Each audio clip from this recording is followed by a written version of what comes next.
Penyelenggara MXGP 2019 di Palembang, Sumatera Selatan mengaku terkendala hujan saat pengerjaan sirkuit, yang membuat penimbunan tanah memakan waktu lama. Selain itu, lahan yang terbatas membuat pihak pengembang kesulitan melakukan pengerukan tanah. Selanjutnya, material tanah didatangkan dari luar Palembang yang membutuhkan proses pengiriman. Pengerjaan sirkuit saat ini baru 50%, memasuki tahap penimbunan tanah dan pembentukan desain jumping. Kalau untuk saat ini kita dari jam 7 sampai gelap lah, sampai jam 6. Kemungkinan nanti kalau waktunya semakin mepet, kira-kira waktu nggak ngejar, tetap kita harus kerja sampai malam. Kami targetkan akhir bulan ini clear.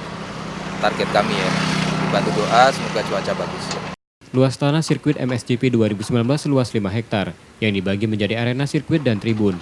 Sementara penyelenggara memastikan pengerjaan sirkuit akan selesai pada awal Juli nanti. Rezky Oktora, Nur Muhammad, Kompas TV, Palembang.